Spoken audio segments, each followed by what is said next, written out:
on charting out abortion rights. It's in response to a Supreme Court majority draft ruling which would overturn the legal precedent set by Roe v. Wade. The test vote is expected to fail, blocked by a Republican-led filibuster. Trump to Twitter. If his deal to buy it goes through, Elon Musk says he would allow former President Donald Trump back on the platform. Trump was permanently banned after the January 6th Capitol insurrection. And it's called The Rock.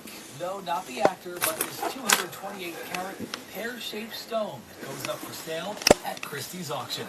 The record setter is expected to sell for $30 million. For more news, download the CBS News app on your cell phone or connected TV. I'm Matt Piper, CBS News.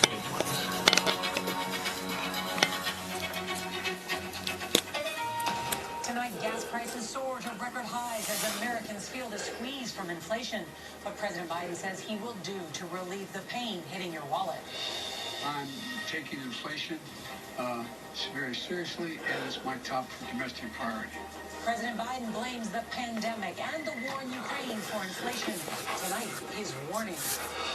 New stunning details in that Alabama jailbreak. Tonight, the guns, the cash, the disguises, and what the suspects were allegedly planning to do if police caught them before they crashed.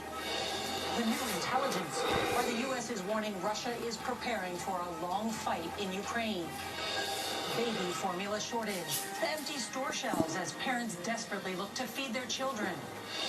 America's fentanyl crisis. We go inside a DEA lab with the head of the agency to find out where the deadly synthetic drug comes from and how easy it is for teens to buy pills. Saying that teens can get these drugs just as easy as they can order something through Uber Eats. There's no question. American innovation. How UV light could protect against the next pandemic. And finally, a World War II veteran lost to history, finally getting a hero's goodbye.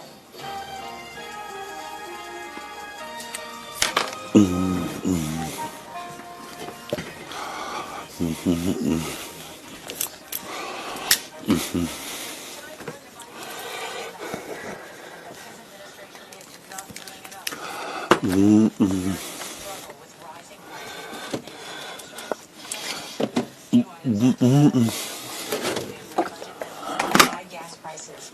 The national average for regular gas hit an all-time high today, $4.37 a gallon.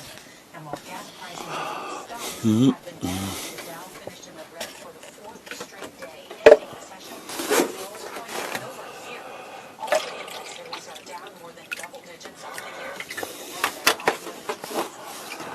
With rising prices hitting your wallet and stocks hitting the 401k, inflation is taking center stage 6 months ahead of the digits. With live news to get to tonight, and CBS's Ed O'Keefe's going to start us off from the White House. Good evening, Ed. Good evening, Nora. The president today put much of the blame for inflation on the pandemic and the Russian invasion of Ukraine.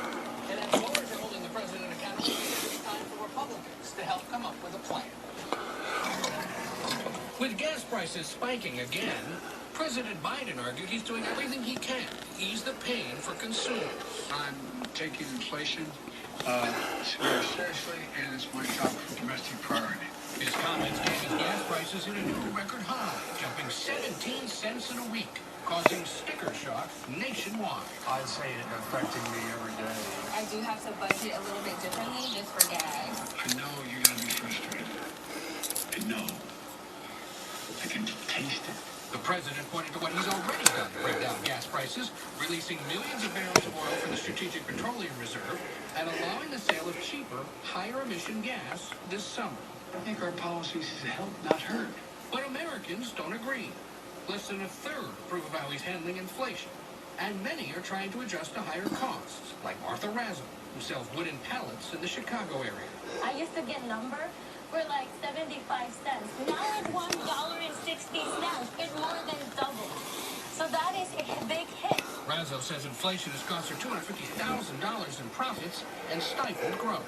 I cannot be hiring more people, unfortunately, because I'm not sure if I'm going to be able to afford them. Republicans, who haven't offered a formal plan of their own to fight inflation, place all the blame on the president. Joe Biden gave a talk this morning, blamed everybody else on inflation.